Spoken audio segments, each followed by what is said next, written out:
Experiment करना होगा अपने साथ। आप अपने सामने 2 टेबल सेट कीजिए। एक टेबल के ऊपर आप काफी सारा सामान सेट करिए, लिटरली आप उस टेबल को पूरा भर दीजिए। एंड दूसरी टेबल पर आप सिर्फ काम यानी सिर्फ जरूरत का सामान ही सेट करिए। उस समय भले ही आपको काम करके अच्छा लगे, बट कुछ देर बाद अगर आप उन टेबल्स को देखेंगे तो वो टेबल जो चीजों से भरी है, तो उससे आप डिस्कम्फर्ट एंड एंजाइटी महसूस करने लगेंगे। वहीं आप ऑर्गेनाइज्ड हुई कम सामान वाली टेबल को देखेंगे तो आपको बहुत लाइट फील होगा एंड आप बहुत काम महसूस करने लगेंगे। तो इस एक्सपेरिमेंट से यही पता चलता है कि सिंपल इज लेस स्ट्रेसफुल। जब आपके अंदर सिंप्लिसिटी आती है, जिसे बुक की भाषा में मिनिमलिस्ट बताया गया है, तब आप अपने लाइफ स्टाइल में क्वालिटी लाने लगते हो एंड हम नाइसर चीजों को ज्यादा प्रेफरेंस देने लगते हैं। अगर आपकी क्लोजेट में 25 साधारण सी शर्ट्स लटक रही हैं, इवन दो उनमें से सिर्फ 10 ही ऐसी शर्ट्स हैं जिनको आप पहनना पसंद करते हो, ये एक सेंसेबल अप्रोच होगी कि आप सिर्फ उन्हीं 10 शर्ट्स को अपने पास रखें जिनको आप पसंद करते हो। 20 शर्ट्स जिसकी हर एक की कीमत $20 है, वो खरीदने से बेटर है कि आप 10 शर्ट्स जिसकी हर एक की कीमत $40 हो वो परचेज करें। In this way basically minimalist lifestyle हमें अलाउ करती है हाई क्वालिटी आइटम्स चूज करने की। एक दिन ऑथर मैराथन रेस देखने के लिए गए। खिलाड़ियों के प्रदर्शन ने उन्हें बहुत प्रभावित करा। रेस के बाद जब उन्हें विनर से बात करने का मौका मिला तो उन्होंने उनसे पूछा कि आपकी अकॉम्प्लिशमेंट्स 26 माइल्स की रेस पूरी करने का क्या राज है। तो उन्होंने जवाब में यही बताया कि अगर मैं रेस को 26 मील पूरी करने के नजरिए से देखता तो शायद मैं बर्डन लेकर हार जाता, बट मैंने स्मॉल टारगेट सेट किए।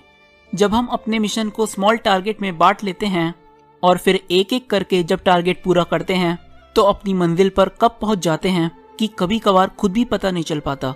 नेक्स्ट है goals that change us shapes अस।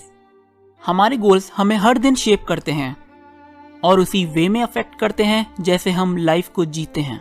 इस चीज को समझाने के लिए ऑथर अपनी एक फ्रेंड की स्टोरी बताते हैं जिसके माइंड में एक ही गोल था कि एक डाइविंग स्कॉलरशिप हासिल करना यूनिवर्सिटी ऑफ नेब्रास्का से। उसका गोल उसको इंस्पायर करता रहता था। उसने अपनी डेली लाइफ को पूरा चेंज कर दिया था।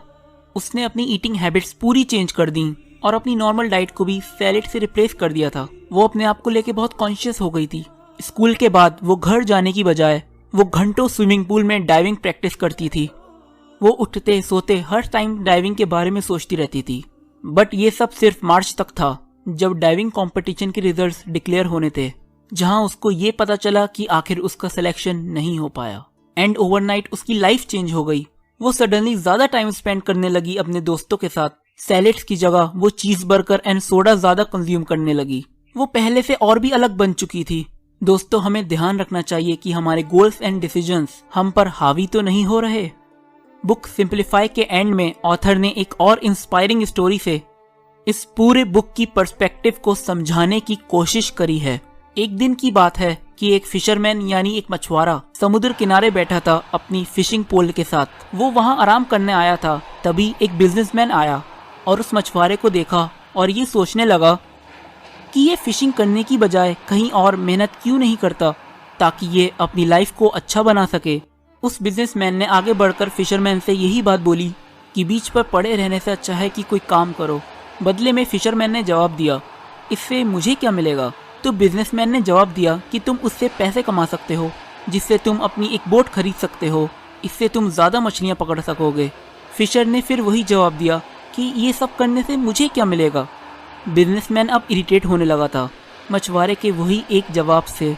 बिजनेसमैन ने इरिटेट होकर ही कहा कि तुम इन पैसों से लोगों को हायर कर सकोगे ताकि वो तुम्हारे अंडर काम करें।